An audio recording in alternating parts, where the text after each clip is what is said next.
Hello बच्चों, मैं अरविंद यादव फिर से नए वीडियो के साथ आपके सामने प्रोटीन की संरचना।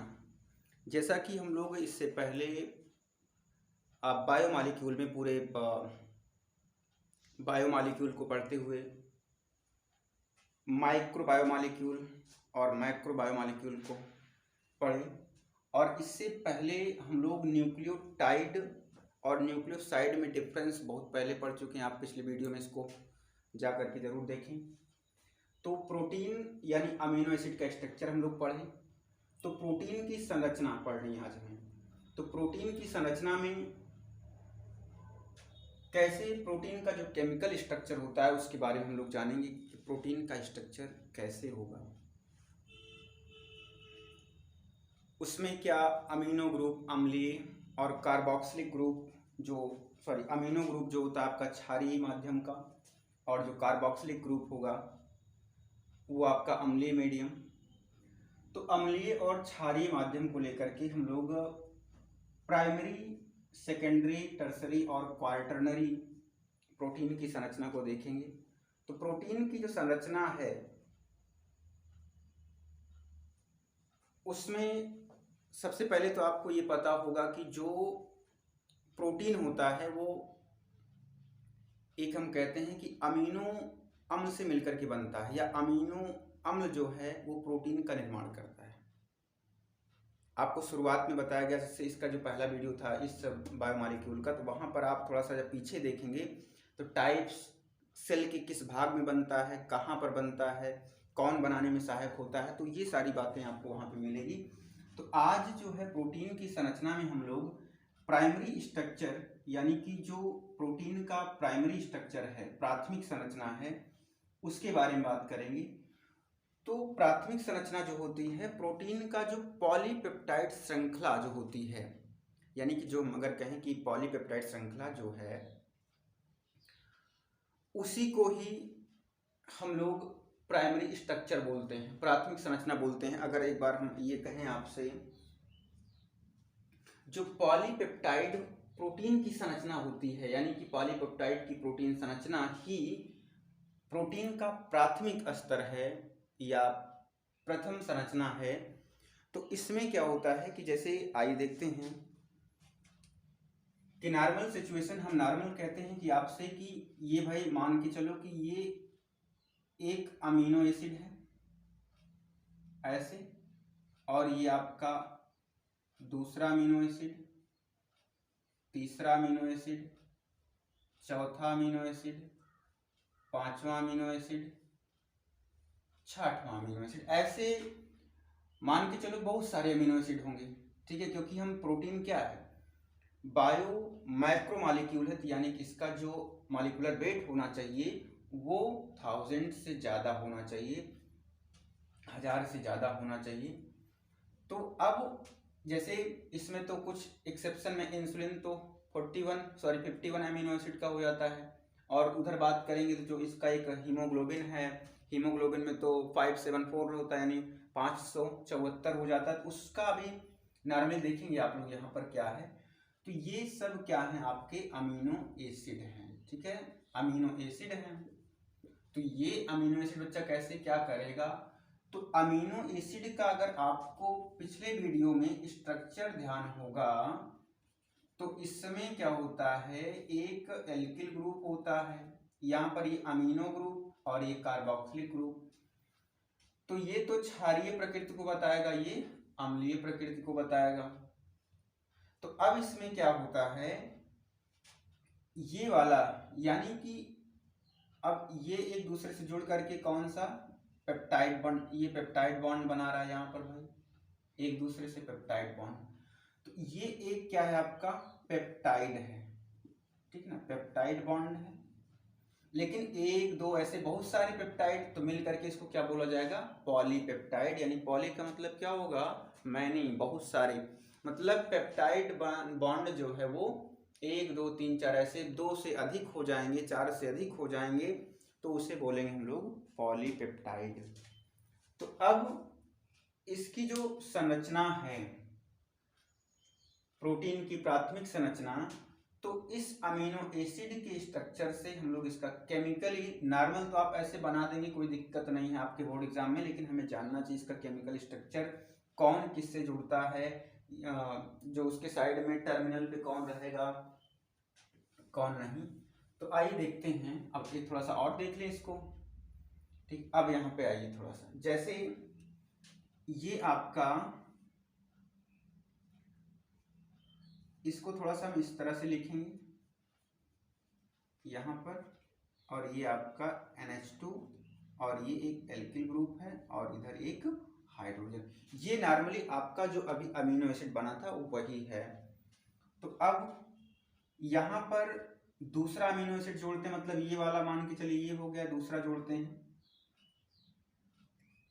तो इसको लिखते हैं NH, और यहाँ पर आपका हाइड्रोजन, यहाँ पे साइड चेन, यहाँ पे C डबल बॉन्ड OH, तीसरा जोड़ दें यहाँ पर NHC, और आपका हाइड्रोजन नीचे R और CO, इसको हम इस तरह से कर दें, यहाँ पर OH, फिर HNHC, यहाँ पर हाइड्रोजन, फिर आपका R, फिर COOH। तो अब दो बातें आपको देखिए, जो NH2 यानी NH2, इसको हम लोग NH2 बोल सकते हैं भाई, NH2, लेकिन यहाँ पर क्या होता है कि जो कार्बोक्सिलिक समूह का OH और अमीनो समूह का H यानी हाइड्रोजन, ये OH और ये H निकल करके कंडेंसेशन यानी संघनन की प्रक्रिया द्वारा निकल करके एक अणु क्या होता है, वाटर जो है एक निकल जाएगा, ऐसे यहाँ से निकल जाएगा जल, और इस तरह से यहाँ से जल निकल जाएगा। ठीक है, ऐसे कंटिन्यू जितने भी होंगे सब में से क्या निकल जाएगा। जैसे भाई ये NH2 है, इस NH2 को केवल हमने NH लिखा है, बस इसी को यहाँ पर, ठीक है, क्योंकि यहाँ से एक हाइड्रोजन और एक OH यहाँ से निकलता है, तो ऐसे सब में से क्या हो गया भाई, एक जल का अणु बाहर हो गया ऐसे।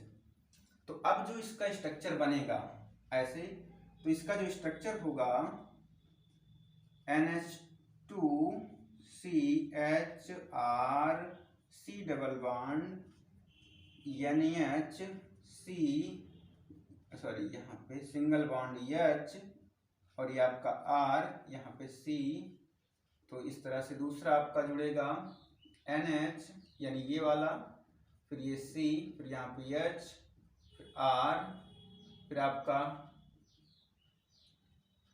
यहाँ पर जो है O, फिर NH, फिर ये आपका अल्फा कार्बन H, और ये R, देन आपका COH।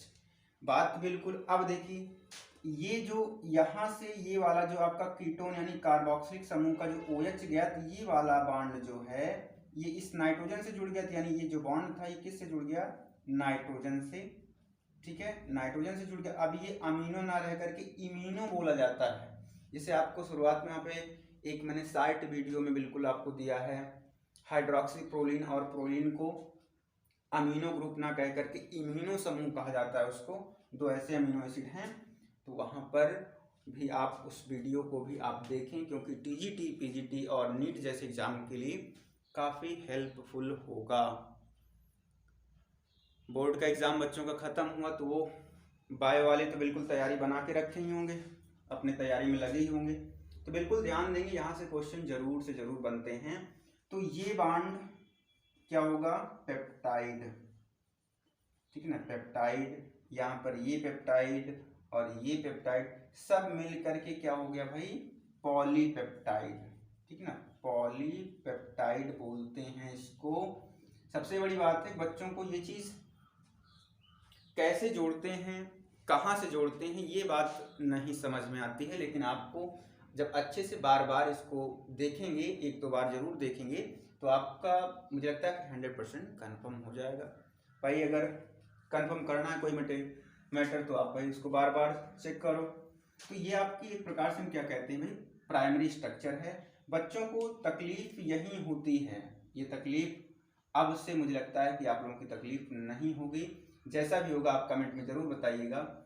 तो इस तरह से तो एक अमीनो एसिड। अब एक बात और आपको बता दिए चलें कि जो अमीनो एसिड पहले इसका तो आप लोग देखें, उसके बाद स्ट्रक्चर बिल्कुल समझ में आना चाहिए।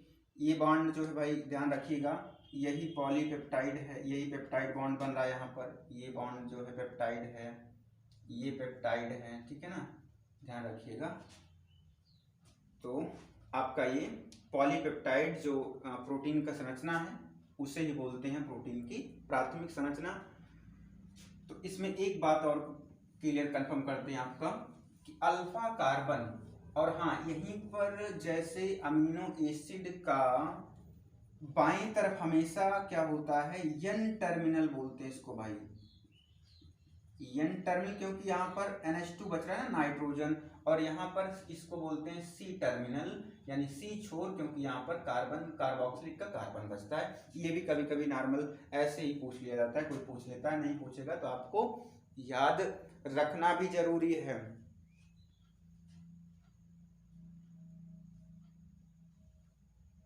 पढ़िए, उसमें कोई दिक्कत वाली बात नहीं है। आप लोगों का भी ये सब अभी मान लीजिए अभी नहीं है तो आने वाले समय में आपको जरूर मिलेगा, क्योंकि इस कॉलेज वाले तो ऐसे बता देता कि मतलब अच्छा हमें नहीं आता, यार ये क्या मैटर है, टीचर हो। फिलहाल तो यहाँ पर जैसे ये आपका हम कहते हैं अमीनो एसिड था भाई, अमीनो एसिड इस तरह से NH2 और यहाँ पर आपका हाइड्रोजन और एक साइड चेन R के रूप में था। तो इसको अल्फा कार्बन क्यों कहते हैं, तो अल्फा कार्बन ये आप लोगों को मतलब अल्फा कार्बन ऐसे टीचर या कोई भी ऐसे बोल देता है ये अल्फा कार्बन है, बीटा कार्बन है, गामा कार्बन है, तो बच्चों को ये समझ में नहीं आता कि इसको अल्फा क्यों बोल रहे हैं, अल्फा क्यों, इसको बीटा क्यों नहीं कह सकते, गामा क्यों नहीं कह सकते, मतलब ऐसे उनके दिमाग में चलता है, बट उस चीज़ को वो पूछ नहीं पाते क्योंकि टीचर उल्टा खुद ही उनसे दूसरे क्वेश्चन पूछ करके अच्छे ठोक देता है।